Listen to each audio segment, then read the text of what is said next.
Olá, esse é o Papo Saúde, um podcast da Unimed Ceará para ajudar você com dicas e informações em prol da sua saúde e do seu bem-estar. E a gente sabe que saúde e bem-estar estão mais do que nunca ligados à manutenção de todos os protocolos sanitários de higienização nesse combate à Covid-19. Afinal, o cuidado não pode parar.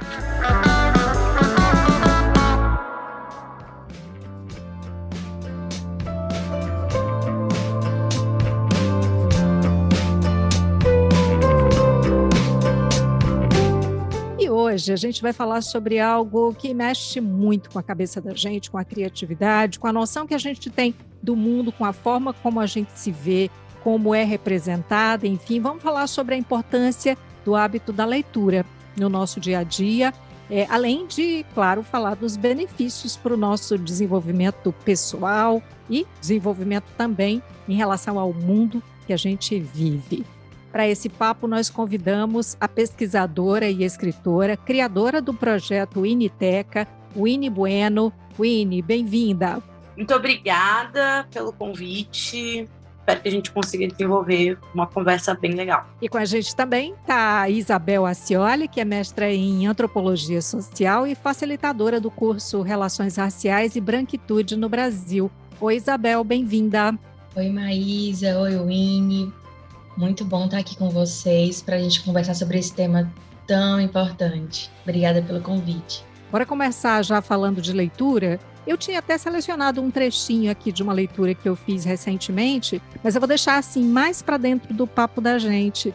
Queria saber de vocês como é que vocês descobriram os livros, quem foi que estimulou o hábito da leitura, se tem um livro que despertou o prazer da leitura em vocês, porque ninguém nasce leitor, né? A gente vai se tornando, se descobrindo, enfim.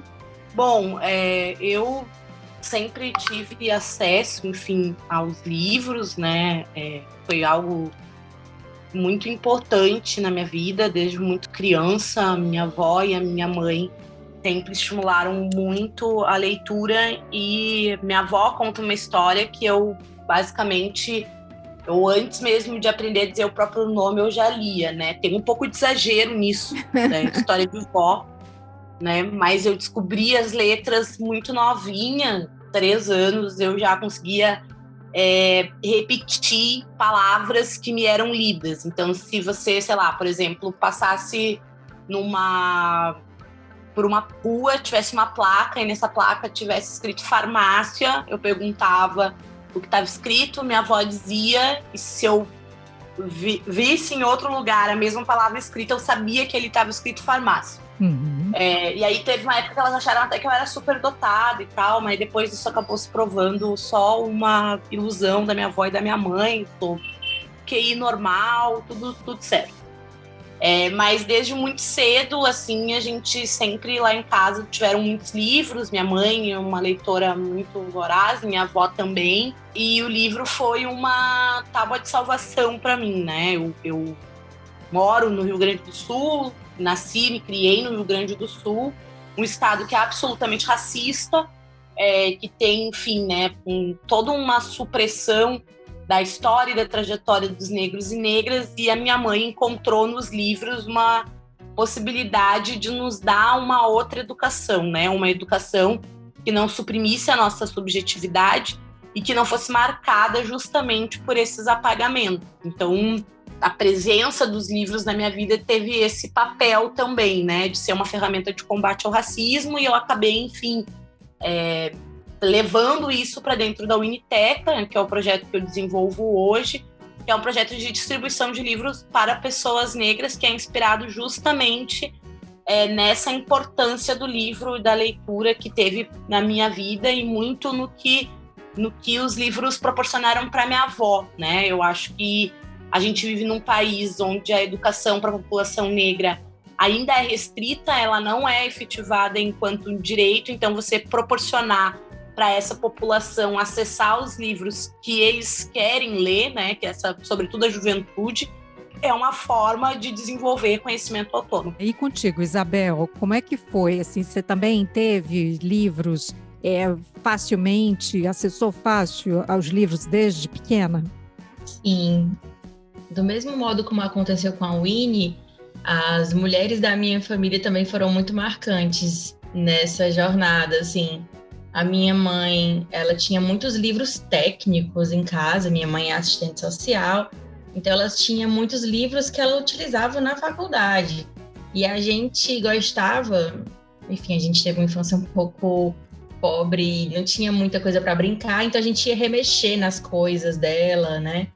E era folhear livro, era brincar com a máquina de escrever, eu me lembro do cheiro da máquina de escrever. E isso tudo sempre foi muito caminhando, assim, lado a lado comigo. Eu lembro do primeiro livro que eu ganhei. Eu tinha participado de um concurso de redação na escola, um colégio que nem existe mais hoje, no Colégio São Pedro, na Praia de Iracema, em Fortaleza. E eu ganhei o concurso e a professora, a dona Ruth, me deu um livro. Era um livro infantil que falava sobre um menino que ele era cuidado por uma televisão, e a babá dele era uma TV, e tinha toda uma crítica sobre essas questões de telas, né?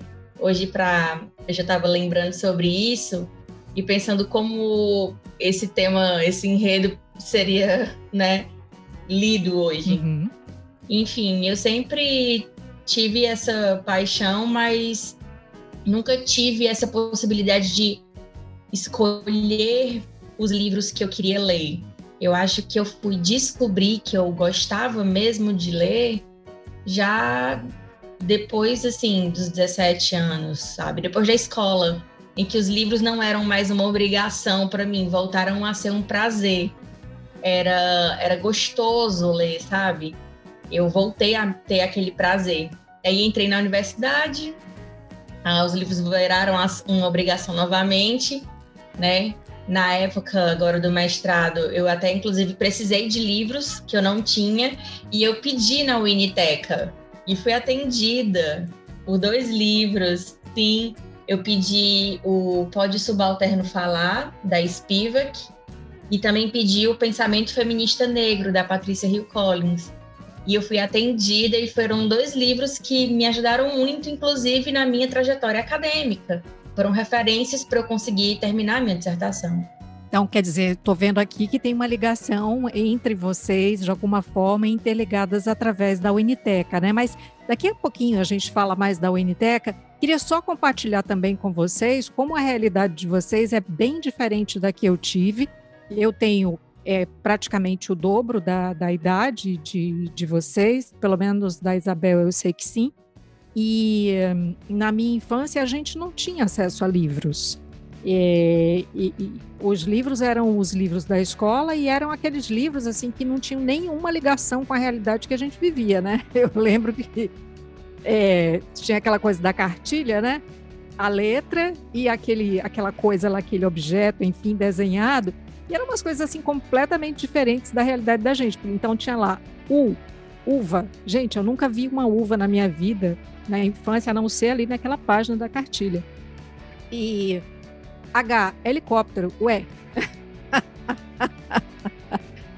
Então era tudo muito fora da realidade que a gente vivia, né? Uma realidade muito simples, de periferia, de família muito humilde, né?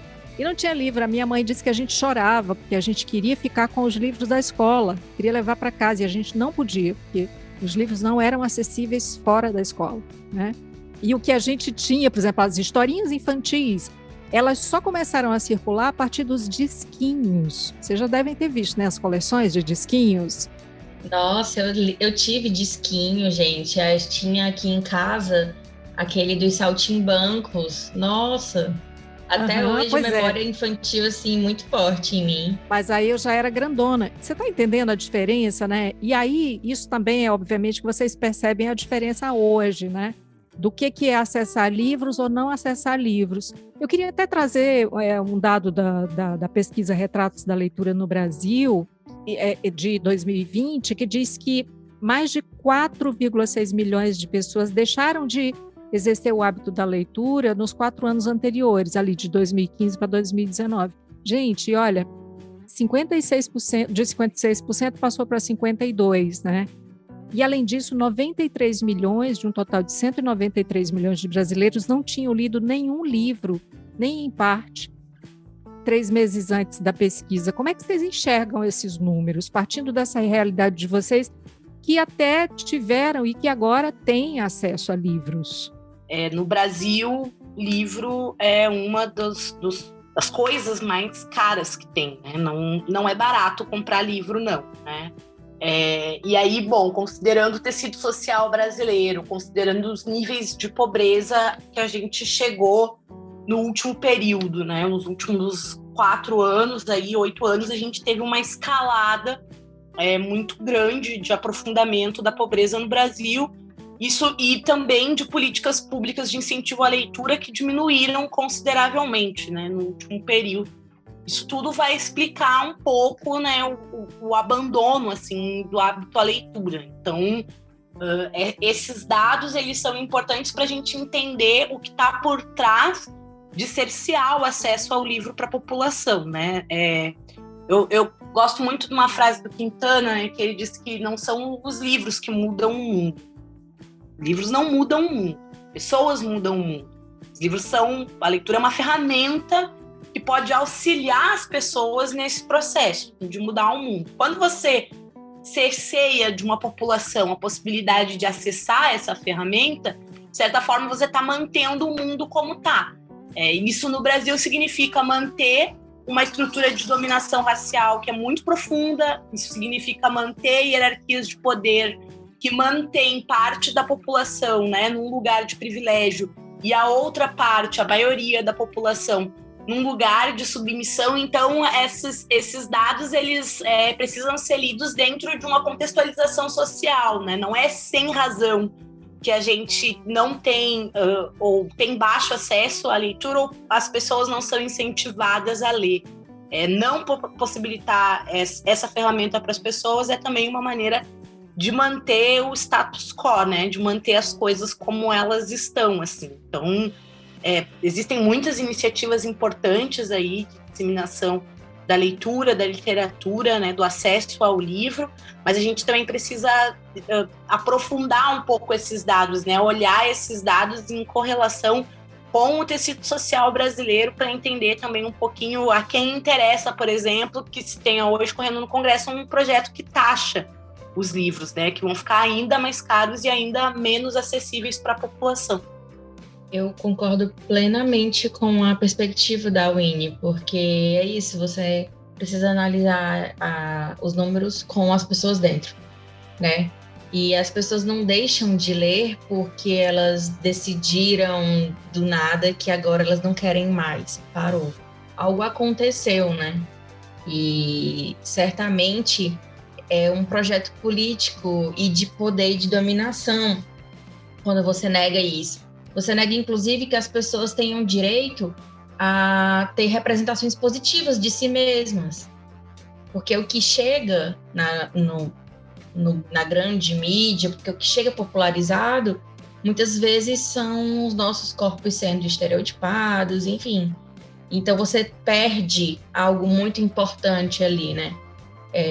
Concordo plenamente, assim, acho que a gente tem que, na verdade, observar de que modo a gente pode tornar isso mais acessível, e a Winnie tem um trabalho incrível com relação a isso, mas inclusive dentro das nossas casas mesmo, né? Eu tenho um filho de 15 anos, o Vinícius, e não é oferecer para aquela criança, para aquele adolescente, o que você queria que ele lesse, né? Mas o que ele tem prazer em ler.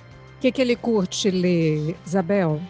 Ele é totalmente uma pessoa de animes, então ele assiste animes e lê animes, mangá, e enfim, é isso. E antes disso, ele gostava muito do Jeremias, de livros, de quadrinhos, né, na verdade.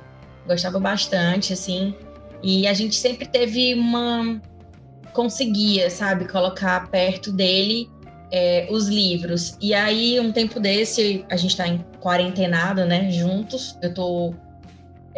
Amanhã eu faço 1 ano de confinamento. Há 1 ano, assim, eu tô em isolamento.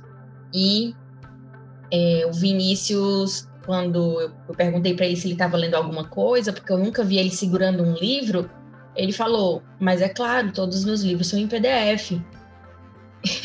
Então, para ele não faz sentido essa estante que eu tenho aqui no quarto, para ele não faz sentido, porque é outro tipo de leitor agora, um leitor que prefere, né, a mídia digital, enquanto eu tenho apego pelo livro físico, né? Entender que esses leitores também vão mudando e oferecer conforme os estímulos são mais aceitos, né, também é importante. Na Winiteca, o que se lê mais, Winnie? Fala pra gente. Primeiro, o que é exatamente, né? Você já deu ali uma pincelada, mas o que é exatamente a Winiteca e qual é a possibilidade que é oferecida para as pessoas a partir do projeto? Bom, então, a Winiteca é um projeto de distribuição de livros para pessoas negras. A Winiteca tem 3 anos.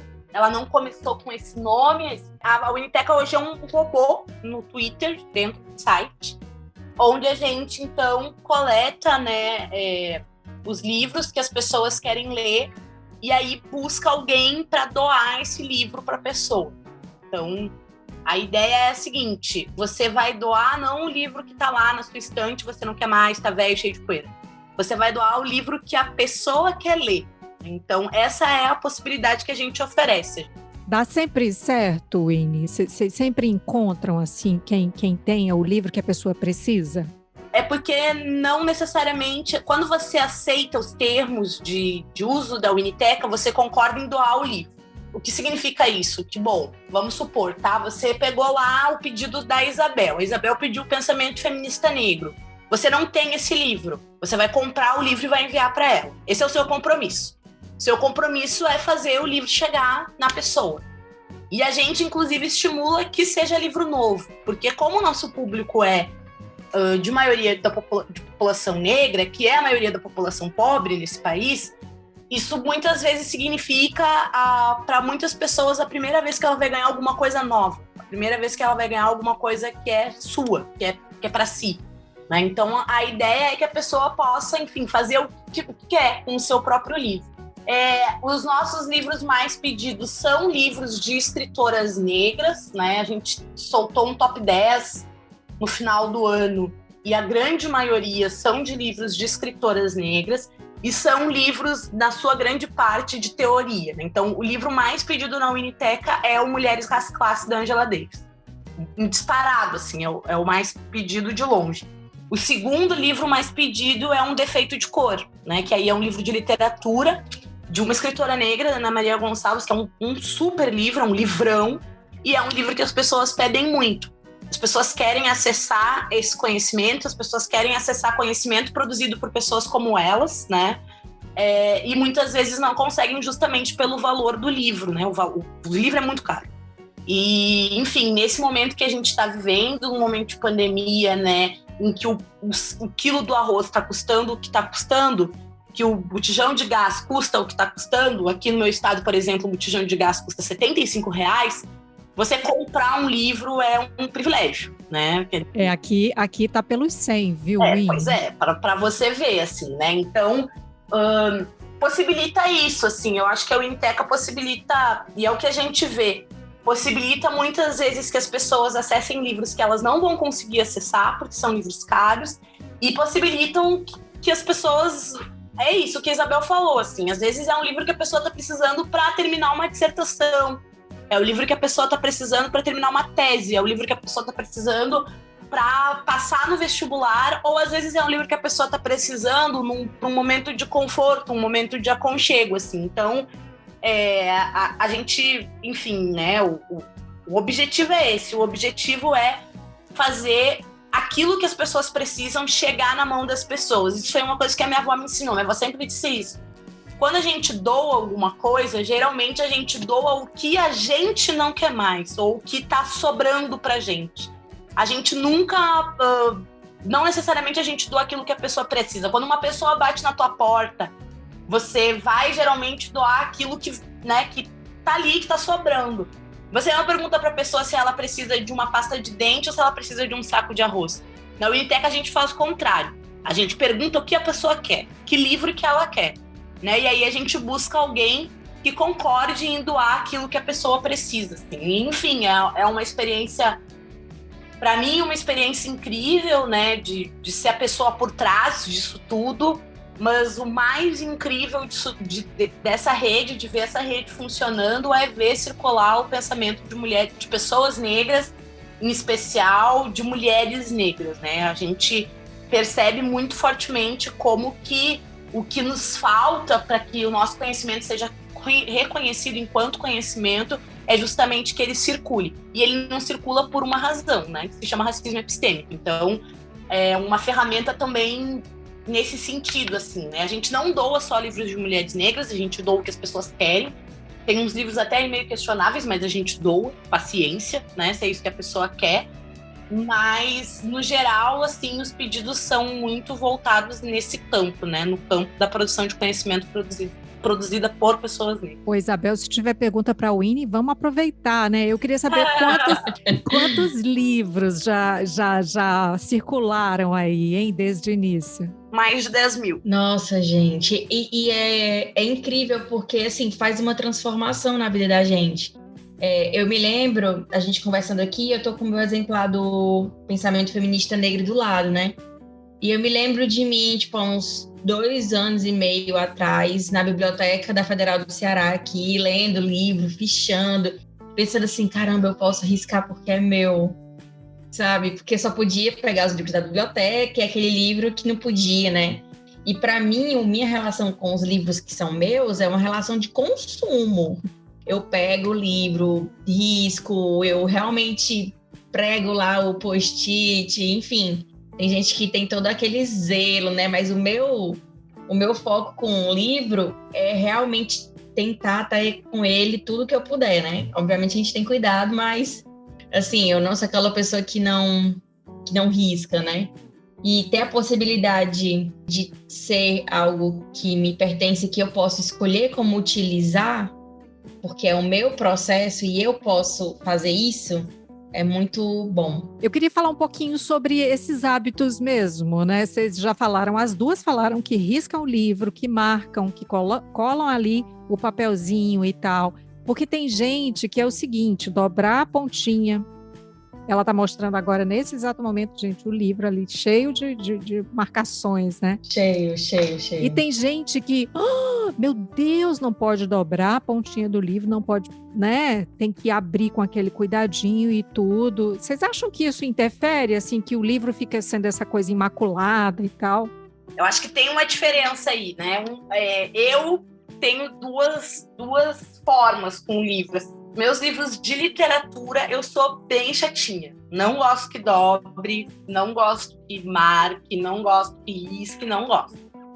Então, sei lá, eu gosto muito de literatura fantástica, né? Então, eu tenho, por exemplo, todos o Senhor dos Anéis.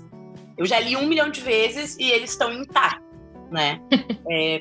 Tem ali uma outra relação, né? Agora, livro de estudar é para estudar.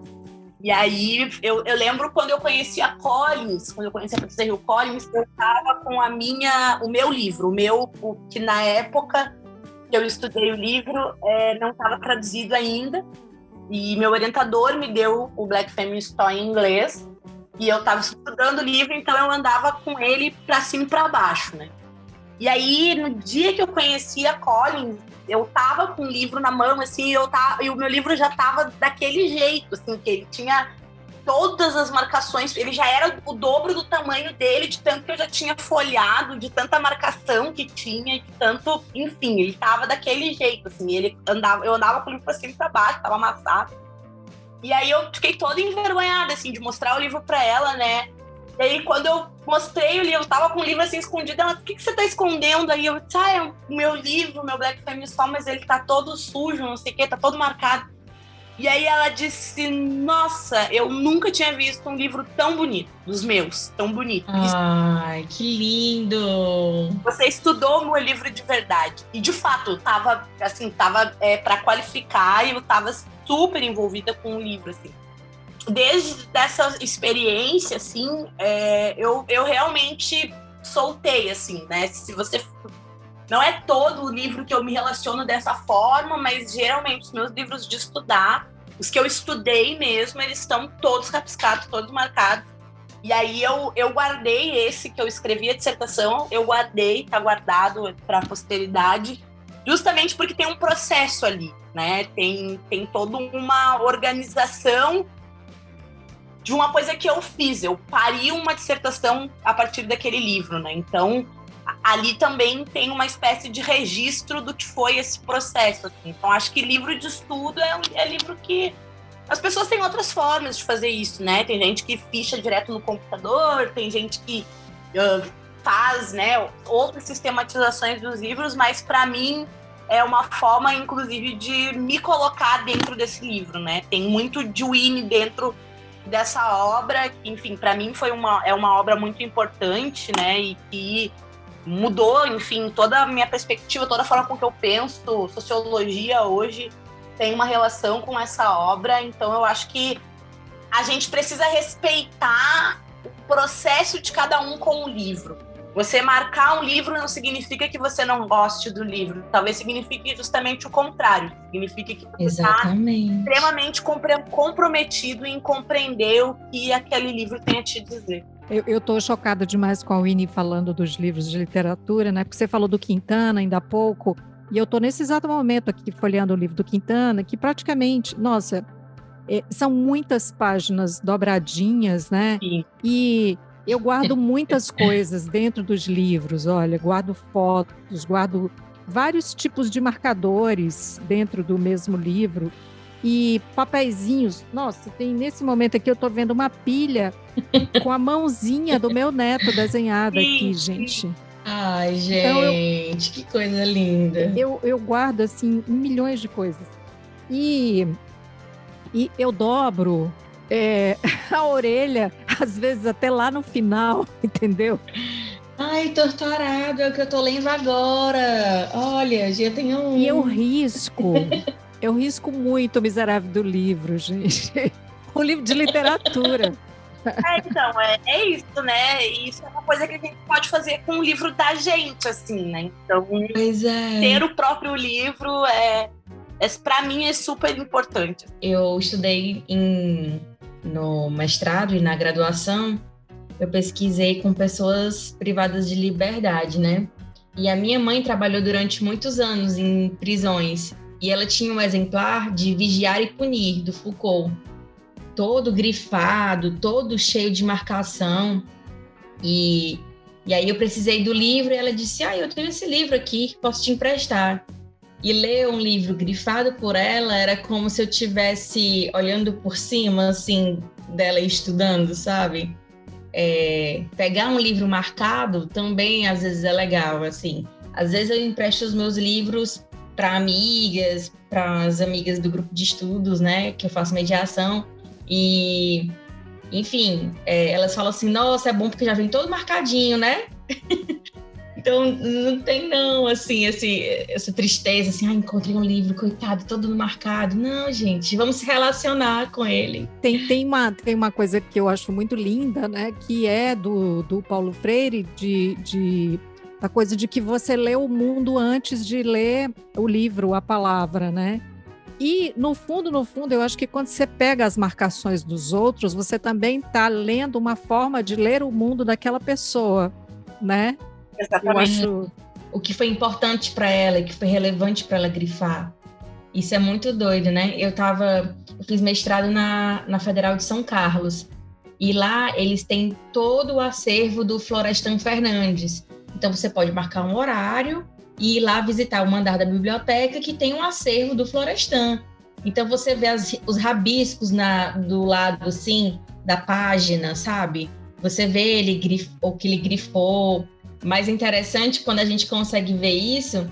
E eu tenho uma outra coisa com os livros também, que é, quando eu quero ler um livro, por exemplo, todo mundo me indicou Torturado. Isabel, tu tem que ler, tu tem que ler, tu tem que ler. Lê porque eu quero conversar contigo sobre esse livro, vai logo. Aí uma amiga me deu. E aí, antes de começar a ler o livro, eu carreguei ele para a rede. Quando eu vinha dormir, eu trazia para cá, para a cama. Eu não tinha começado a ler o livro, mas ele já estava me acompanhando. Era como se eu estivesse me acostumando com a presença dele.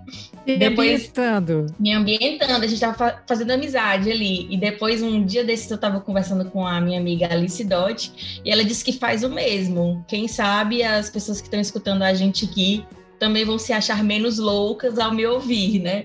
Primeiro eu dou uma passeadinha com o livro, antes era levar na bolsa, né? Agora, como eu não saio mais de casa, tô em isolamento, agora é na mão, sabe? Vou para um outro cômodo da casa, o livro vai comigo. E aí, um belo dia, eu resolvo abrir a página. Mas assim, você se dá um prazo para esse período de namoro ali encerrar? Que o amor é livre, Maísa. Da hora eu abro o livro e resolvo começar. E assim, sem pressa. Comecei num domingo, depois parei, aí não peguei mais no livro. E já tem outros aí na lista, mas é isso. E leio 2 ao mesmo tempo também. É engraçado isso, né? Eu leio um de teoria, porque, enfim, para o trabalho, né? Para os meus estudos. E leio um outro de literatura, assim, do lado para poder, sabe, ir conversando, assim. Ô, Winnie, ler é de fato mergulhar? Eu acho.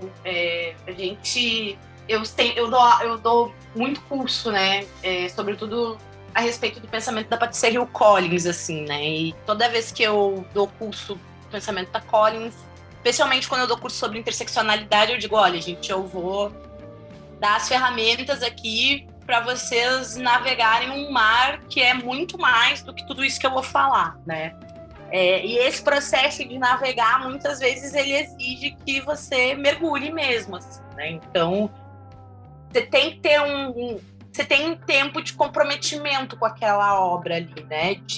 Às vezes essa relação é menos feliz do que ela poderia ser, né? Às vezes você começa um livro e não dá, não vai de jeito nenhum. Você tenta, não vai, e aí, bom, você desiste, né? Eu já... Você desiste fácil, porque também tem gente que diz assim, não, eu não vou desistir, eu vou até o final, eu quero saber no que isso vai... Eu não desisto. Eu já tive uma época, assim, quando eu era adolescente, eu tinha gana. Tipo assim, eu tenho que terminar esse livro pra eu ter certeza que ele é ruim. Eu ia até o fim. Ariana, né? Bicho triste. Não, eu vou ler até o fim, que é pra eu poder dizer que é ruim com contundência. Agora o tempo passa, né? Já tô aí com 32, então agora eu já tô um pouco mais... Eu largo de mão, assim, isso que não vai dar pra mim, não tem condição. Solto, né? Principalmente literatura, né? As teorias eu tenho que assistir, às vezes, um pouco mais, mesmo com as teorias que eu ou discordo, ou acho meio ruim mesmo. Eu já tive dificuldade com alguns livros. Assim. Cheguei no final do livro, olha, eu vou ter que ler de novo para eu ter certeza que é ruim mesmo, porque é muito ruim, isso tá muito mal escrito. Eu sou chata também, né? Eu sou muito chata. Então eu também vou dando, assim, umas chances devido à minha chatice, né? Eu leio há muito tempo e sempre li muito, e sempre li coisas muito profundas, assim, desde criança. Eu sempre... minha mãe não tinha muito... Não selecionava muito, né? Deixava a gente ler, assim. Esses tempos, inclusive, teve um debate aí sobre se literatura clássica era ou não adequada para adolescente. E eu fiquei muito pensando nisso, assim, né? De que eu não tinha muito eu lia o que era obrigatório, as leituras obrigatórias, mas eu também eu lia os livros da minha mãe, assim. Agora tá todo um frisson com mulheres que correm com lobos. Eu li Mulheres que Correm com Lobos, eu tinha 16 anos, que era um livro da minha mãe, que tava lá, eu li, né? E, claro, talvez eu não tenha captado tudo que o livro tinha me dizer com 16, aí eu voltei a ler depois um pouquinho mais velha, continuei achando uma balela, mas tem ali ter livro perto faz com que a gente desenvolva uma outra relação, né, que é de conforto. O livro não é algo desconfortável, né, é algo que está ali presente no teu cotidiano, então isso acaba fazendo com que tu desenvolva mesmo assim uma relação, como você desenvolve relação com, sei lá, com os pets na sua casa, sabe? Eu tenho 2 gatos, né, tem dias que o Bolacha tá afim de ficar no colinho, tem dias que ele não tá afim. Livro é mais ou menos assim. Tem alguns livros que você vai amar, adorar e vai ler várias vezes e ler de novo. E tem livro que você não vai conseguir passar e paciência, né? Tipo, eu largo de mão, assim. Olha, pra mim não deu, né? Quando às vezes as pessoas me perguntam, mas o livro da fulana, pra mim não deu. E seja pela razão que for, porque eu achei chato, porque eu achei raso, né? As minhas motivações para largar de mão um livro são muitas, elas são muito. Mas é difícil, no geral eu leio até o final. Assim. Então, a minha relação, assim, sobre largar ou não um livro, por exemplo, ela é... Eu me sinto um pouco culpada. Assim, acho que porque eu venho desse lugar assim, foi tão difícil, eu comprei esse livro, o livro foi tão caro, eu fico pensando nele, eu fico meio mal, nossa, mas tadinho, me falei tanto. Eu tive um livro que eu comecei a ler quando eu tava muito ruinzinha, muito mal, assim, emocionalmente mal. E aí ele chegou na minha casa, o Minha Vida de Rata, tá aqui do meu lado, inclusive. E foi um livro que eu larguei. Não deu, assim. Olha, esse livro pro meu momento não dá. Então, tipo, deixei. Depois eu vi outras pessoas falando super bem do livro. É uma leitura muito pesada, mas o livro realmente é muito bom. E eu fiquei, tá certo. Eu acho que quando eu tiver melhor, eu retomo ele. Mas... depois você volta, né? Exatamente. Pra ele. É legal também, né? Você ter essa convicção de que se você quer ou não, o momento é esse ou não é. Gente, o que vocês acham da pessoa que olha ali um texto, uma legenda numa rede social e fala que aquilo ali é textão? Hoje o significado de textão, ele é até um pouco pejorativo, assim, né? Textão no geral é blá blá blá. Né? Tipo, ai que coisa chata, lá vem um textão, né? Lá vem um textão, né? Textão já foi outra coisa na internet hoje, assim, né? Do que é hoje. Mas é isso, né? Um textão é um texto que tem contundência, é um texto complexo, é um texto robusto, que tem coisa ali para você tirar, para você organizar, assim, né? Então, os significados e significantes da internet, eles são muito... eles fluem muito, né? Acho que muitas vezes as pessoas não entendem muito bem, né? O que elas querem... A gente não consegue expressar muito bem o que quer dizer quando fala, lá vem o textão, né? O textão geralmente é uma forma de dizer que é um texto que não tem porquê existir até, né? Que é uma balelinha ali. Isso, tipo um menosprezo, né, Winnie? Eu fico pensando assim que no começo o textão era, eu vou fazer aqui um grande desabafo e, enfim, sim. Lá vem o textão, lê quem quer, né? Era uma coisa bem comum da gente ouvir. Mas aí eu fico pensando, se você fala desse trecho na internet, um textão, o que é que você usa para falar de um defeito de cor, por exemplo, né? Tipo, se você está indisposto para ler aquilo ali na internet, tipo, quanto você estará disposto, por exemplo, a ler um livro de mais fôlego, né? E nessa altura eu quero justamente aqui orientações mesmo de vocês, para quem ouve a gente, sugestões, enfim, para quem quer, para quem tem vontade, porque às vezes a pessoa quer e ela não tem a possibilidade, né, de habituar-se, né, porque ela não começou ainda, enfim, porque ela está com essa cabeça assim, mais ou menos com problemas, achando que não vai conseguir. Então, quais são os meios para começar? Olha, eu acho que a aproximação com a leitura, o desejo de ler já é grande coisa. E aí buscar livro, né, que te agrada, buscar, isso é um processo, é que nem música, né, não é toda música que você vai gostar, é muito pessoal isso também, né, então, só que diferente da música, livros são menos acessíveis, né, hoje a gente tem mais possibilidades, assim, né, hoje você encontra livro em PDF, você encontra várias plataformas que disponibilizam, né, livros de forma gratuita, enfim, né? Tem toda uma questão do EPUB, sobretudo para quem nos ouve, porque é um podcast, então são pessoas que têm algum tipo de acesso, né? Ou você tem acesso ao computador, ou você tem acesso ao celular, enfim, tem muitas possibilidades. Eu, particularmente, acho que uma boa forma de começar a ler, para quem não lê, é ler coisas e buscar coisas que estejam próximas do seu interesse. Então, por exemplo, vamos pensar uma pessoa que goste muito de romances, né? Que goste de novela, né? O que você vai buscar ler que possa te fazer mergulhar nesse universo do livro, né? Bom, quem sabe você procura justamente uma literatura que, né, tenha mais esses elementos, né, do romântico, né, narrativas nesse sentido, assim, tem um monte de livro assim. E aí, né, as Nora Roberts da vida, enfim. E a partir desse primeiro passo, você ir buscando o resto de livros, de coisas daquele autor que você gostou, que podem te fazer buscar outros autores e assim sucessivamente, né? Eu lembro que quando uma das primeiras coisas que eu li, que chegou na minha mão, de criança mesmo, de bem criancinha, foram os livros do Júlio Emílio Brás, né?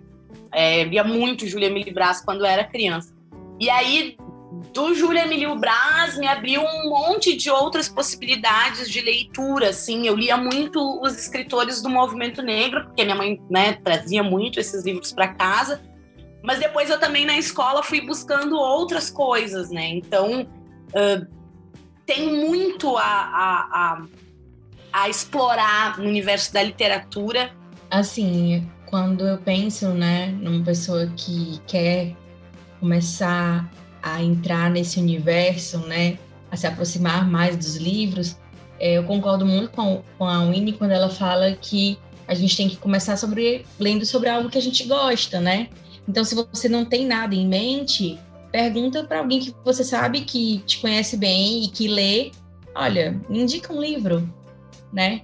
E é bom porque depois você já tem alguém para conversar sobre a leitura. Porque outra coisa legal é você dividir com quem também teve aquela mesma leitura, né? As coisas que vocês sentiram, trocaram. Uma outra coisa que eu sei que acontece bastante é que as pessoas têm dificuldade, às vezes, para arranjar um tempo para ler ou para arranjar, enfim, momentos mesmo que consigam separar para isso, né? E mesmo de concentração. Nessa pandemia, eu passei por momentos bem complicados e acabei ficando muito dispersa. A minha solução foi encontrar qual era o melhor momento de concentração do meu dia e deixar nesse momento a leitura. Por exemplo, quando eu acordo de manhã, antes de pegar no celular para conferir qualquer coisa e tal, quando o alarme tocou, enfim, tiro isso e pego o livro para ler. E aí, nem que seja 15, 20 minutos, o meu dia já começou mais tranquilo, minha cabeça ainda não se estressou ainda com um monte de notícia, enfim. Legal. Muito bom. Gente, eu vou ler um parágrafo, tá? Parágrafo que eu achei bem bacana e que fala sobre a escrita, né? Que é ter o texto é um bom caminho para você chegar à leitura, né? Então, é só um trechinho, tá? De Torto Arado. Não vou dizer quem escreve, porque isso é uma das revelações que você descobre lendo o livro, tá? Mas é uma das duas personagens, que são a Bibiana e a Belonísia. Então, é assim.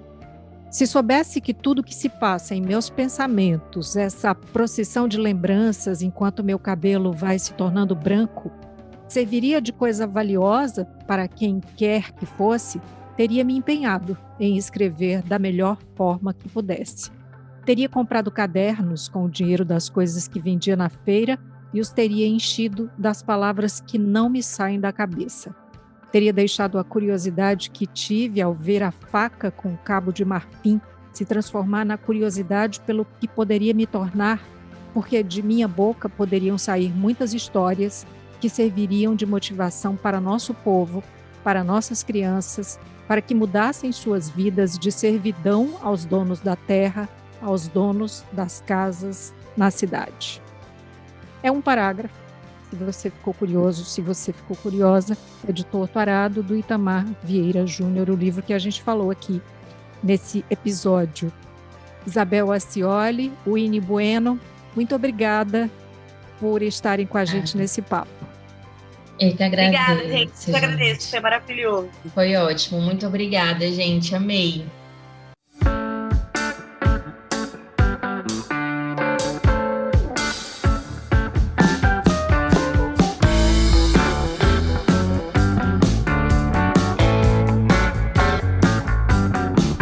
E assim, nós chegamos ao final do episódio de hoje do Papo Saúde. Eu lembro que nós gravamos esse episódio, né, de forma remota e que por isso a qualidade do som pode não ser a ideal e a que nós gostaríamos de entregar a você. Cuidar de você, esse é o plano. Você pode entrar em contato com a Unimed Ceará pelos perfis oficiais no Instagram e Facebook ou pelo site, acessando www.unimedceara.com.br. Esse podcast é desenvolvido pela Leme Digital. Até a próxima. Saúde!